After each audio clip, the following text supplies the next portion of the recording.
13 मार्च को करीब 5 बजे हमें पीसीआर कॉल मिली कि एक बंद कमरे से कुछ ब्लड रिजॉल्व कर रहा है और इस तरह की और काफ़ी बदबू आ रही है। उस पीसीआर कॉल पे जब प्रशांत विहार के एसएचओ और बाकी अधिकारी पहुंचे तो कमरा बंद था, बाहर से ताला लगा हुआ था। उस घर पे जो लेडी रहती थी जब ताला तोड़ा गया तो पता लगा कि उनका स्ट्रैंगुलेशन और स्मदरिंग करके उन्हें मार दिया गया और उनके हाथ पैर बांध दिए गए थे। लेडी का नाम बाद दरियाफ्त पता चला कि उनका नाम मिसेस दया कौर है और वो वजीरपुर एरिया में उनके रिलेटिव रहते थे। थोड़े टाइम उनके साथ रहती थी, थोड़े टाइम इस घर में रहती थी जो उनके पति ने उनके लिए खरीदा था और कभी अपने रिश्तेदारों के यहाँ जाती थी। जो उनकी पड़ोसन थी उनसे जब पूछा गया तो उन्होंने बताया कि ऐसी कोई अजीबोगरीब चीज़ उन्होंने नहीं देखी और लास्ट जब उन्होंने देखा तो दरवाज़ा खुला हुआ था और तत्पश्चात तो उनको ऐसा लगा कि शायद वो अपना ताला जैसे नॉर्मली वो बंद करके कहीं अपने रिलेटिव या चली जाती हैं वैसे वो चली गई, इसलिए उनको भी कोई शक नहीं हुआ। इसके बाद जब तफ्तीश हमने बढ़ाई तो पता चला कि उनकी जो कमरे में उनके जो बेटे हैं उन्हें बुलाया गया और उनसे चीज़ें पूछी गई कि क्या क्या मिसिंग है। तो उनका एक मोबाइल फ़ोन मिसिंग पाया गया। उनके गले में जो जैसे गांव वाले लोग पहनते हैं चांदी की हसली वो मिसिंग थी। 2 कड़े थे पतले पतले चांदी के, वो मिसिंग थे और कुछ डॉक्यूमेंट्स मिसिंग बताए गए जैसे उनकी बैंक की पासबुक थी, उनका राशन कार्ड था, इस तरह की 3-4 चीज़ें मिसिंग बताई गई। कौन उनको लॉक करके चला गया वो पता नहीं चला। ये जो डिटेक्ट हुआ ये 13 तारीख को हुआ, लेकिन जो लास्ट सीन था उनका वो था 5/3 को। इसका मतलब काफ़ी समय 8 दिन के बाद वो बॉडी डिटेक्ट हो पाई। ना तो उनके रिश्तेदारों को पता था और ना नेबर्स को कुछ पता चला। It was a totally blind case और वहाँ से हमने जब तफ्तीश अपनी शुरू करी तो हमारी तफ्तीश हमें ले गई बांदा है यूपी में। वहाँ पे पता चला कि वहाँ से 2-3 लड़के जो मोची का काम करते हैं और वो लोग यहाँ आके रुके थे। नाहरपुर रजापुर विलेज है और वहाँ पे वो पिछले 3 महीने पहले आके रुके थे और अब वो वहाँ पे नहीं मौजूद हैं। तो जब उनके लिए ढूंढ मचाई गई तो जब पता लगा तो उनमें से एक लड़के की का एड्रेस आजमपुर का आया, एक का एड्रेस बांदा यूपी में आया। तो हमने अपनी टीम्स भेजी।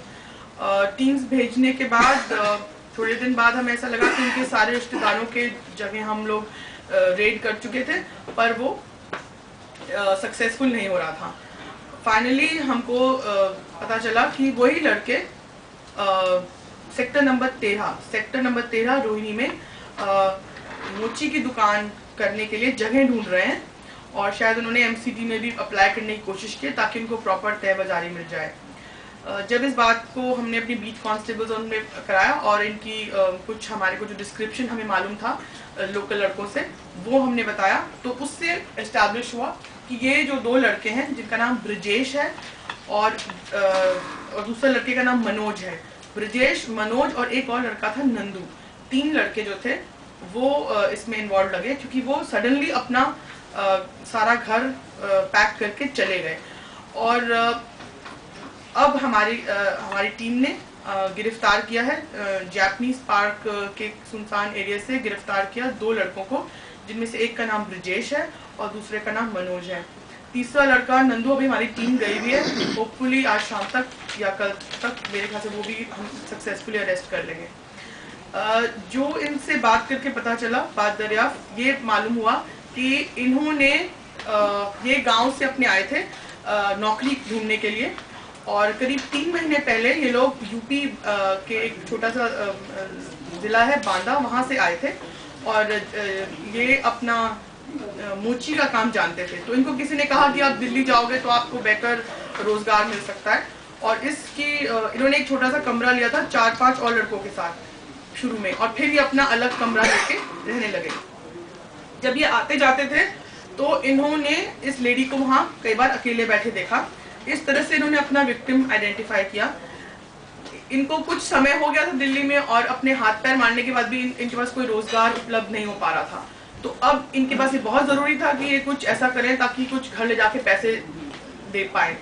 तो इन्होंने क्या किया कि इस लेडी का घर आइडेंटिफाई किया, और अब जो ये हमें बता रहे हैं डिस्क्लोजर के हिसाब से कि ये बता रहे हैं कि ऊपर एक छोटी सी खिड़की है रोशनदान टाइप, उसमें से इन्होंने एंट्री करी। इन्हें मालूम था कि लेडी अकेली होगी, ये घुसे हैं, उन्होंने बात करने की कोशिश करी। जब लेडी ने रेजिस्ट किया तो इन्होंने उसको पकड़ के उसके ऊपर उसका मुंह दबाया और स्ट्रैंगुलेट और स्मॉदरिंग से उनकी डेथ हो गई। उसके बाद उनको विश्वास नहीं हुआ कि वो लेडी हैज एक्चुअली डाइड। उन्होंने टू मेक श्योर कि वो और रेजिस्ट ना करें, उसी कपड़ों से उनके हाथ पैर बांध दिए, और जो गले में हंसली थी, उनके हाथ में जो चांदी के 2 कड़े थे वो भी इन्होंने ले लिए। तो ये करने के बाद ये लोग भाग गए। अभी we have been able to recover the mobile phone of the deceased, we have been able to recover the election I card of the deceased. इनकी एक पासबुक शायद अभी मिसिंग है, क्योंकि ये ऐसा लगता है कि इनका जो दूसरा दोस्त है नंदू, उसने कोशिश की थी बैंक में जाके फॉर्म फिल करके पैसे निकालने की, तो उसमें सक्सेसफुल नहीं हो पाया, तो ये चुपचाप वापस आ गया और वो उसके पास है। चांदी की जो ज्वेलरी है वो अब इनसे हम रिकवर करवाएंगे। इनके पास से जो हमारी टीम ने इनको अरेस्ट किया, इनके पास से एक कट्टा भी मिला है, और अब ये और हमारे को निश्चित हो गया है कि ये जो आए थे एम दिखाना चाहते थे कि हम नौकरी कर रहे हैं, बट डेफिनेटली किसी क्राइम के इंटेंशन से आए। इनकी कोई प्रीवियस इन्वॉल्वमेंट नहीं है, इनके गांव में इनकी कोई प्रीवियस इन्वॉल्वमेंट नहीं है। अभी जो इनके ठौर ठिकाने आजमगढ़ और बहुत सारे जो गांव में हमने रेड्स डाली हैं, वहाँ भी पता किया, वहाँ सब जगह अपने रिश्तेदारों को बता कर आए थे कि हम दिल्ली जा रहे हैं और कुछ बड़ा काम कर कर आएंगे। तो very sad this incident happened, and Prashant Vihar की टीम ने लगातार मेहनत करके, हमारे एसीपी साहब हैं आरपी मीना और जो एसएचओ हैं राम अवतार, पूरी टीम ने लगन के साथ इसको करा। 13 मार्च को हमें इस केस के बारे में पता लगा था, जिस दिन हमें पीसीआर कॉल हुई, और उसके बाद से काफ़ी मेहनत करके इस केस को सॉल्व करा। मैम ये कैसे पता